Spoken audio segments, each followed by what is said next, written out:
Bonjour à tous. Je suis heureux de vous retrouver pour parler d'un sujet qui a conditionné toute notre civilisation. Je veux parler de la Bible. Et aujourd'hui, je parlerai de l'Ancien Testament. L'Ancien Testament, ce n'est autre que la Bible juive.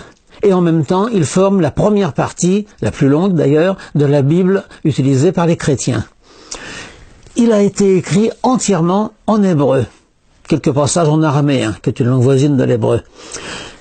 Les livres qui forment l'Ancien Testament sont de trois sortes. Les textes légendaires, les textes historiques et les textes législatifs et religieux.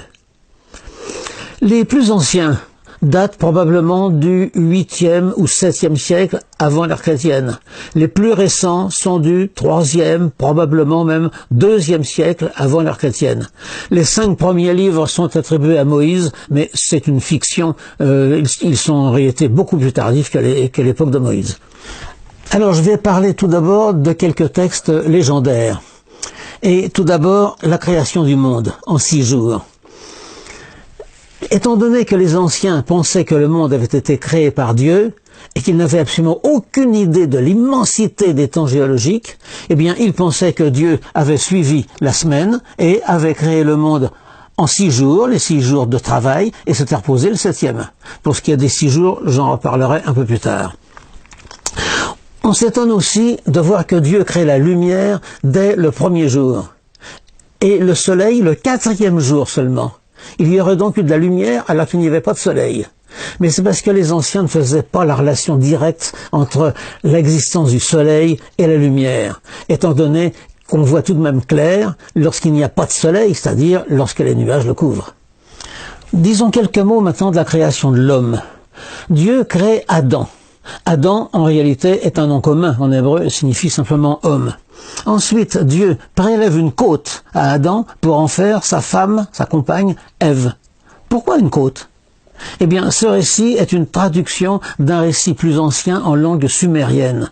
Or, en sumérien, le mot « ti » signifiait à la fois « faire vivre » et « côte ». Il y avait donc un jeu de mots qui était perceptible en sumérien et qui est totalement disparu quand le texte a été traduit en hébreu et à peu forte raison lorsque nous le lisons en français. On lit un peu plus loin que l'homme est créé à l'image de Dieu. Et on lit aussi que l'homme était mâle et femelle, ce qui laisse sous-entendre que Dieu est mâle et femelle. En effet, on ne voit pas pourquoi Dieu serait incomplet au point d'être uniquement mâle. Un peu plus loin, on voit que l'homme et la femme étaient tous les deux nus et n'en avaient pas honte. Ils avaient bien raison. La notion de pudeur est une notion beaucoup plus tardive. Le péché originel. L'auteur du texte sait évidemment que le mal existe. Il ne peut pas imaginer que Dieu en soit l'auteur. Donc il imagine que c'est l'homme qui a péché, conseillé par l'esprit du mal, représenté d'ailleurs par un serpent. En fait, Dieu avait interdit à l'homme de manger le fruit de l'arbre se trouvant au milieu du jardin. Alors, dans l'imagination populaire, ce fruit est une pomme, mais la Bible n'y est pour rien.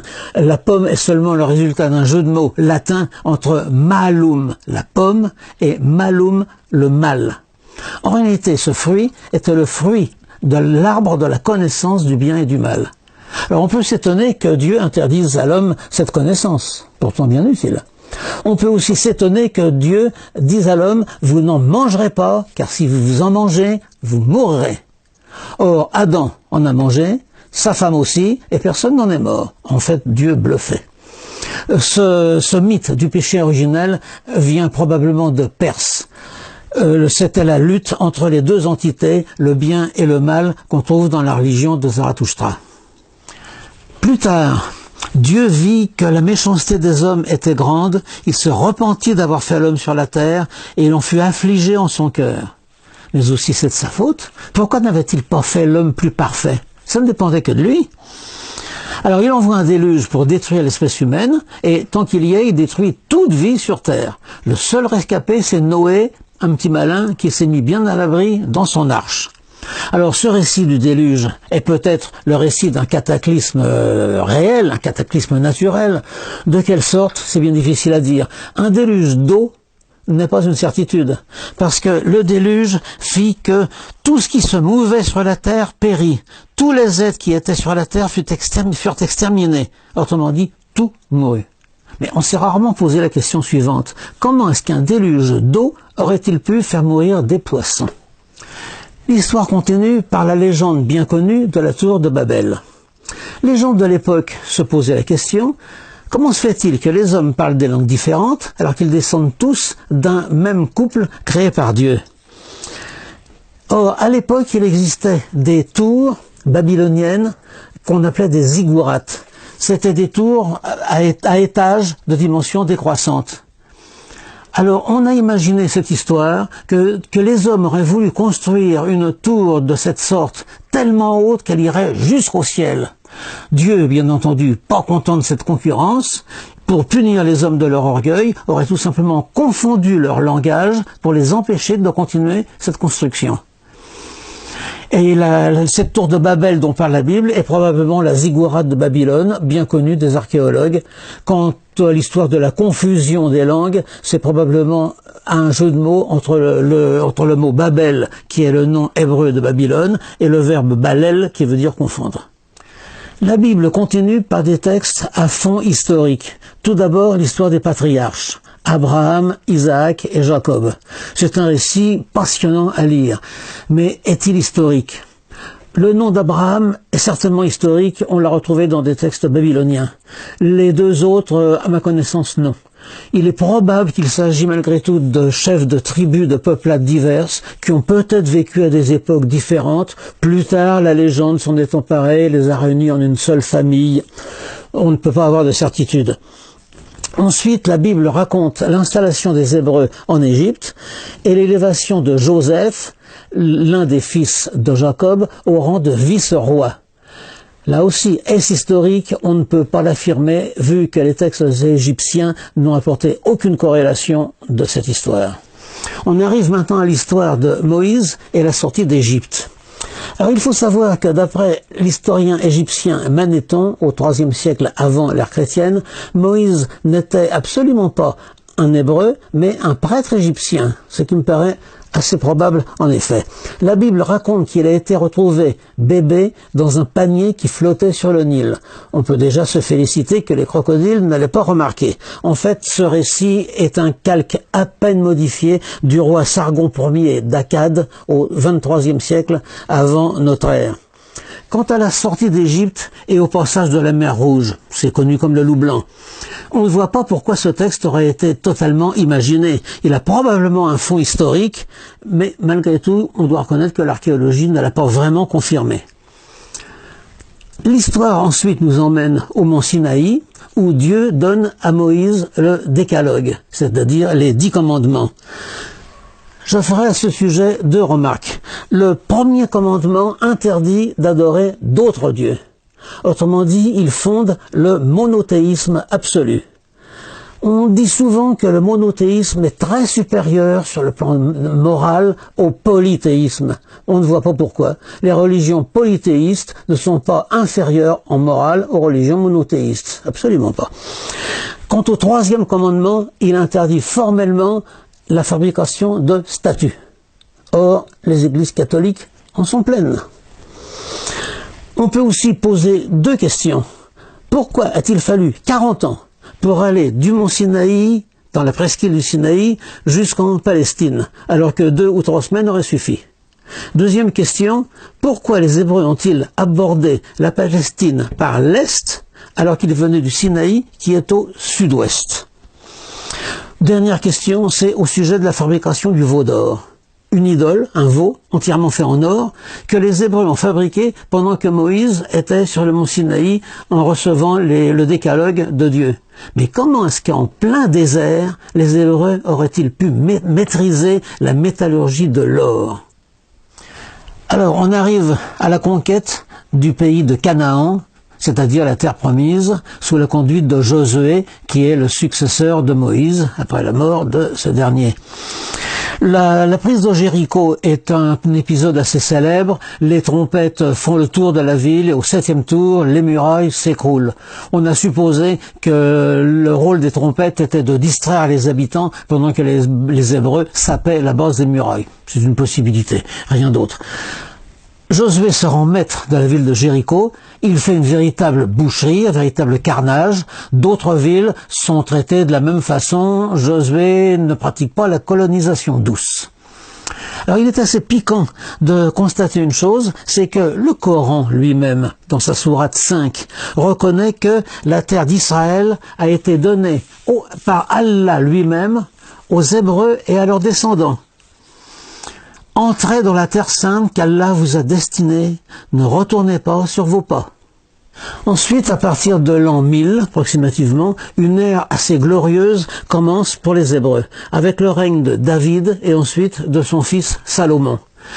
La Bible dit que la sagesse de Salomon surpassait la sagesse de tous les fils de l'Orient et toute la sagesse des Égyptiens. La sagesse de Salomon est restée extrêmement célèbre et proverbiale.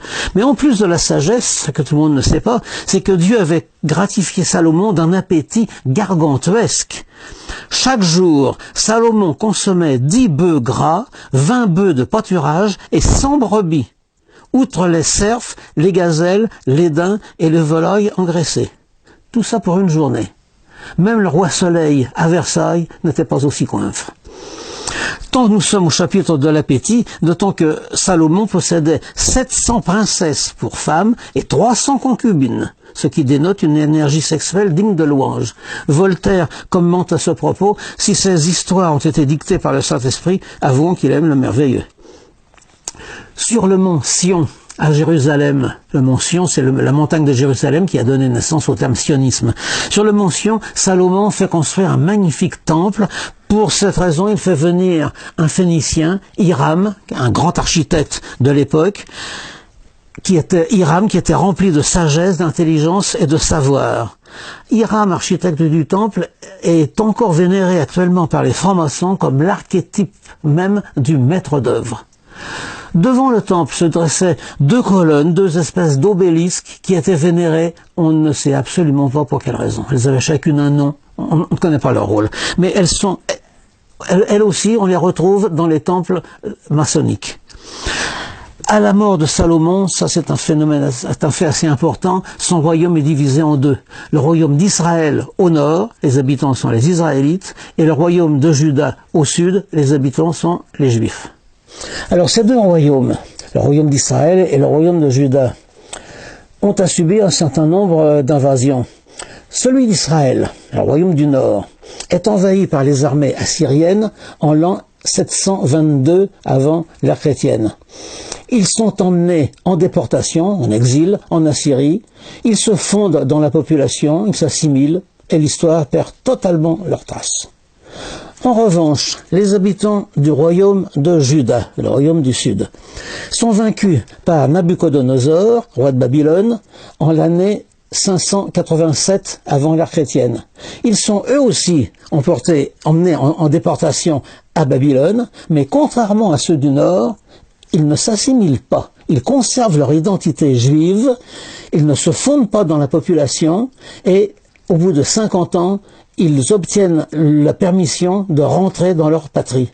C'est à ce moment-là qu'ils fondent définitivement la religion juive, la religion israélite, telle que nous la connaissons de nos jours, à très peu de choses près. Maintenant, revenons à la création du monde en 6 jours, suivie d'une journée de repos. Pourquoi cette période de 7 jours ? Il faut savoir que ce récit de la création du monde, ainsi que tous les passages où il est question du repos du samedi obligatoire, sont des passages qui sont tardifs dans la Bible. Ils sont tous postérieurs à la déportation à Babylone. Or, les Hébreux n'étaient pas des astronomes, mais les Babyloniens étaient des maîtres en astronomie à l'époque. Ils connaissaient fort bien les 7 planètes visibles à l'œil nu à l'époque, et ce sont les Babyloniens qui ont institué cette semaine de 7 jours. Les Hébreux, en déportation à Babylone, tout simplement, ont pris connaissance de cette institution de la semaine et ont prêté à Dieu une création du monde en une semaine. Ce retour d'exil en l'année 538 avant l'ère chrétienne est un événement sous-estimé, extrêmement important, pas seulement pour l'histoire du Proche-Orient, mais pour l'histoire de l'humanité entière. Imaginons que les Juifs, en déportation à Babylone, auraient fait comme ceux d'Israël un siècle avant, auraient perdu leur identité, se serait fondu dans la population, se serait en somme assimilé. Donc, pas de religion juive, pas de Messie, pas de Jésus, pas d'évangile, pas de judaïsme, pas de christianisme, pas de pape ni d'évêque, pas d'inquisition, pas de messe, pas de monastère ni de cathédrale, pas de synagogue, pas d'État d'Israël, pas davantage d'islam, pas de Coran, pas de mosquée, pas d'Al-Qaïda, pas de conflit israélo-palestinien. Qui aurait-il à la place de tout cela? La face du monde serait profondément différente de ce qu'elle est. J'en ai donné jusqu'ici qu'un aperçu de ce qu'est l'Ancien Testament. Je l'ai traité plus en détail dans mon livre « La Bible, Histoire, Légende ».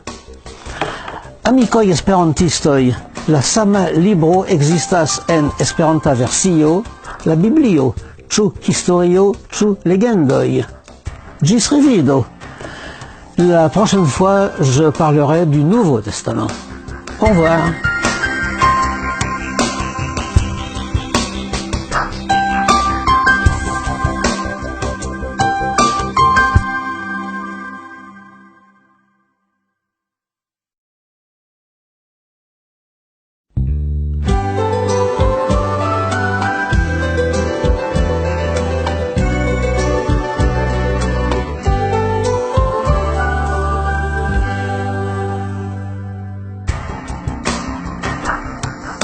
Bonjour. Aujourd'hui, nous allons parler du Nouveau Testament, qui est la deuxième partie de la Bible chrétienne. Il est écrit entièrement en grec, à l'origine. Il se compose essentiellement des 4 évangiles, des actes des apôtres et des épîtres, dont la plupart sont de saint Paul. Tout d'abord, posons la question, Jésus est-il un personnage historique ? Il existe une école qui affirme que Jésus est un mythe inventé après coup. En fait, cette théorie pose beaucoup plus de problèmes qu'elle n'en résout. On a peu de témoignages de l'existence historique de Jésus, c'est vrai, on en a tout de même au moins un de Flavius Joseph, l'historien juif, qui parle de Jacques, qui était le frère de Jésus, dit le Christ. Même Origène, l'un des pères de l'Église, écrivait « Innombrables sont les passages où l'on sent, à moins d'être totalement obtus, que bien des choses furent écrites comme si elles étaient arrivées, mais ne sont pas arrivées au sens littéral. » Alors de quand datent les évangiles ? Ils passent en général pour avoir été écrits par des témoins oculaires, ce qui serait une garantie d'objectivité. Mais c'est faux. En réalité, ils sont de dates beaucoup plus tardives. Saint Paul, qui est mort vers 67 ou 68, ignorait totalement l'existence des évangiles. Lorsque Saint Paul emploie le mot évangile, c'est toujours dans son sens étymologique de bonne nouvelle. Je leur exposais l'évangile que je prêche parmi les païens. Au 1er siècle, le mot évangile n'a jamais d'autre sens que celui d'un programme de morale, jamais d'un texte. Le premier témoignage sur les évangiles nous vient de Papias, qui était évêque vers l'an 150. Et encore, il ne fait allusion qu'à 2 évangiles, Matthieu et Marc, qu'il considère comme des résumés très brefs. Aucun auteur conformiste n'a jamais pu fournir une preuve de l'existence des évangiles avant l'an 150. Par exemple, il est visible que les auteurs des évangiles ne connaissent ni la Palestine, ni l'hébreu, ni l'araméen. Une anecdote est révélatrice. Un jour, Jésus chasse les démons qui possèdent un homme et les envoie dans un grand troupeau de porcs qui paissaient par là. Mais un troupeau de porcs en plein pays juif est une impossibilité. De plus, Matthieu place la scène à Gadara, alors que Marc et Luc la placent à Guérassa. Ils ont omis de se mettre d'accord. Et de plus, la scène se passe au moment où Jésus aborde le rivage en barque. Mais ni Gadara ni Guérassa ne sont au bord de la mer. Les auteurs de ce récit fantaisiste ignoraient absolument tout de la Palestine. Une autre incohérence. Sur la croix, Jésus s'écrit « Eli, Eli, lama sabachthani ». Le texte ajoute que ça signifie « Mon Dieu, pourquoi m'as-tu abandonné ?» Et d'après le texte, les personnes présentes disent « Tiens, il appelle Eli ». Mais une confusion entre le mot araméen « Eli », qui signifie « mon Dieu », et le nom du prophète Élie est possible en français, mais elle est absolument impossible en araméen. Toutes les personnes présentes sont de langue araméenne. Donc en fait, ils ont très bien compris ce que Jésus disait. À ma connaissance, très peu d'auteurs ont relevé cette incohérence. La naissance pose déjà une contradiction insoluble. Matthieu assure que Jésus est né au temps du roi Hérode. Or, les historiens connaissent très bien la mort d'Hérode. Il est mort en mars de l'an -4. 4 avant l'ère chrétienne. Donc Jésus, né avant, serait né probablement en -5 ou peut-être -6. Or, d'après Luc, Jésus naît au moment du recensement de Quirinius. Ce recensement se passe en l'an 6 après l'ère chrétienne. Donc, il y a une contradiction absolument insoluble entre les deux seuls évangiles qui parlent de la naissance, celui de Matthieu et celui de Luc. De plus, ces deux auteurs donnent une généalogie de Jésus pour prouver qu'il est de race royale, ce qui effectivement est vraisemblable. Mais les deux généalogies sont différentes à peu près à 95%. Disons quelques mots de la naissance virginale. Il s'agit en réalité d'un mythe qu'on trouve dans pratiquement toutes les religions. Saint Paul, par exemple, n'en dit absolument pas un mot. Si ce maniaque de la virginité avait connu ce mythe, il est probable qu'il l'aurait cité haut et fort. Au contraire, il dit que Dieu a envoyé son Fils, né d'une femme, né de la semence de David selon la chair, ce qui exclut toute idée de naissance miraculeuse. Jésus lui-même n'a jamais fait allusion au fait qu'il serait né d'une vierge. Or, dans de nombreuses religions, un prophète naît d'une vierge fécondée par un dieu. Par exemple, en Inde, Krishna est né de la vierge Devaki, fécondée par le dieu Vasudeva. En Perse, la mère de Mitra le conçoit après avoir été fécondée par la semence tombée de la lune. Chez les Grecs, de nombreux héros sont nés d'une vierge fécondée par Zeus. Chez les Latins, Romulus, le fondateur de Rome, est né de Rhea Silvia, fécondée par le dieu Mars. Ce mythe de la naissance virginale n'a pas pu prendre naissance en milieu juif. L'idée que Dieu lui-même aurait commis un adultère en fécondant une femme mariée aurait fait hurler le moins croyant des juifs. Maintenant, quelques mots sur le problème des frères et des sœurs de Jésus. Chez les Juifs de l'époque, il était infiniment rare qu'une famille se compose d'un enfant unique. Donc que Jésus ait eu des frères et des sœurs paraît infiniment probable. De plus, leur existence est attestée dans de nombreux endroits des évangiles. N'est-ce pas Marie qui est sa mère? Jacques, Joseph, Simon et Jude ne sont-ils pas ses frères? N'est-ce pas le charpentier, le fils de Marie, le frère de Jacques, de José, de Jude et de Simon? Et ses sœurs ne sont-elles pas ici parmi nous? Saint Paul cite également Jacques, le frère du Seigneur. Que Jésus, donc, ait eu des frères et des sœurs paraît extrêmement banal. Leur existence ne choque absolument pas les historiens, ni même d'ailleurs les protestants. En revanche, l'Église catholique refuse totalement leur existence, simplement parce que celle-ci remet en cause le dogme de la virginité de Marie. Maintenant, un problème crucial. Jésus était-il marié ou non? On a tendance à dire, après tout, on l'ignore, les évangiles ne disent ni que Jésus était marié, ni que Jésus était célibataire. Pourtant, à l'époque, il était quasiment impossible qu'un homme ne soit pas marié. Selon le Talmud, un célibataire n'est pas un homme. Vivre dans le célibat est aussi grave que commettre un meurtre. Si Jésus eût été célibataire, ça aurait été une telle anomalie que les textes en auraient certainement gardé la trace. Mais maintenant, si Jésus était marié, qui était sa femme? Elle a bien dû laisser une trace. On peut remarquer qu'il y a dans les évangiles une femme qui, à elle toute seule, occupe plus de place que toutes les autres réunies, c'est Marie-Madeleine. Alors, faisons une parenthèse pour établir la vérité. Demandons à un catholique, au hasard, quel est le nom de la pécheresse, ce qui signifie la prostituée, qui verse un parfum sur la tête de Jésus. Il y a toutes les chances pour qu'il réponde sans hésiter, mais c'est Marie-Madeleine. Or, évangile en main, c'est absolument faux. Pour Matthieu et pour Marc, c'est une femme, c'est tout, elle n'a pas de nom. Pour Luc, c'est une femme pécheresse, d'accord, mais elle n'a toujours pas de nom. Et pour Jean, eh bien, c'est Marie de Béthanie, qui est la sœur de Lazare et de Marthe, et par conséquent l'amie de Jésus. Ce n'est pas Marie-Madeleine. Dans aucun endroit des évangiles, on ne dit que la pécheresse, la prostituée, se nomme Marie-Madeleine. Alors pourquoi donc les professionnels de l'évangile pratiquent-ils ce lavage de cerveau depuis 2 millénaires?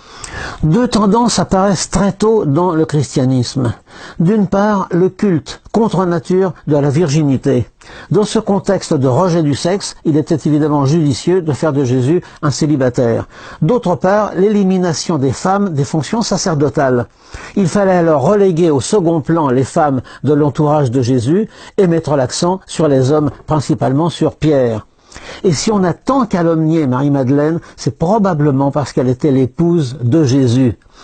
En faire une prostituée était le meilleur moyen de brouiller les pistes et avilir ainsi les femmes dans leur féminité même et les éloigner des fonctions sacerdotales. Chez les catholiques, le pouvoir suprême est détenu par le pape en fonction d'une phrase célèbre. Jésus dit à Pierre, « Je te dis que tu es Pierre et que sur cette pierre je bâtirai mon église. » Cette déclaration est de toute première importance. Elle est la fondation par Jésus en personne d'une papauté et d'une église destinée à durer jusqu'à la fin du monde, avec un chef suprême à sa tête. Mais elle est ignorée de 3 évangélistes sur 4. Comment imaginer que Marc, dont on fait un disciple de Pierre, ait ignoré une phrase aussi fondamentale pour la mémoire de son maître? Cette phrase est également ignorée de saint Paul et des premiers pères de l'Église.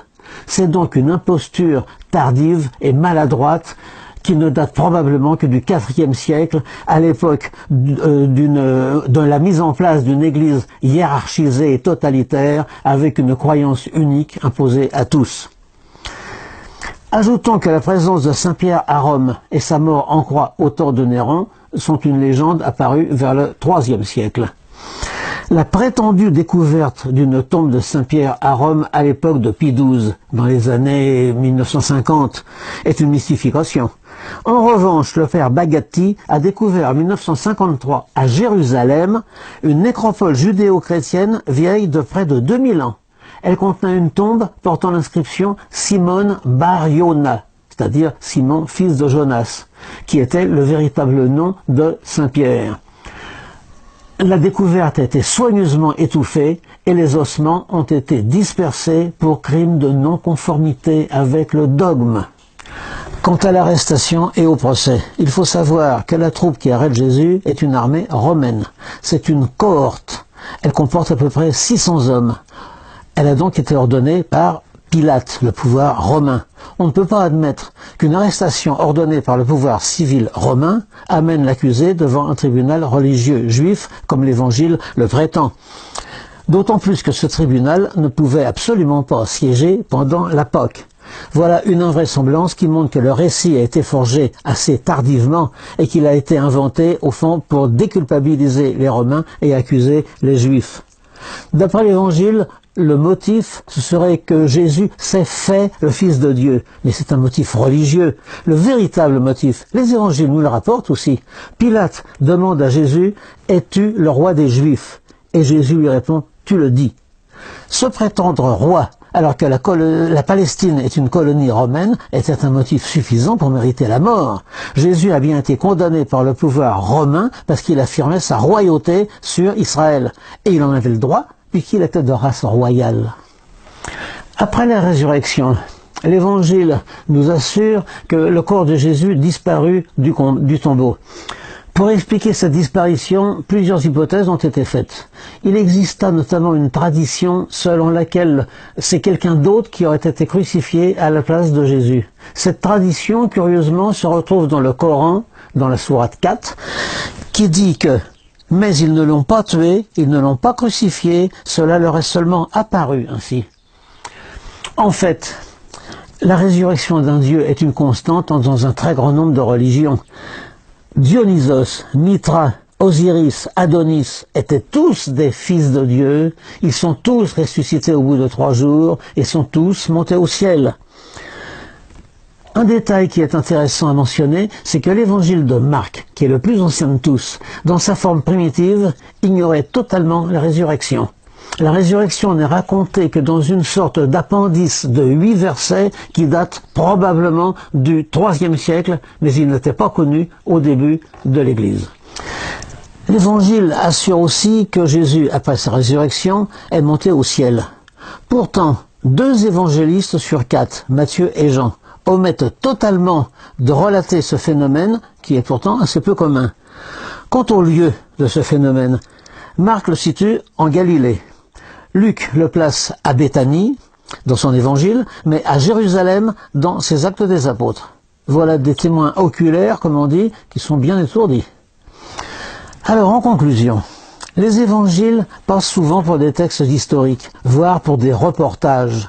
En fait, ils ne contiennent que très peu d'histoire. Ils sont essentiellement les textes fondateurs d'une religion, le christianisme.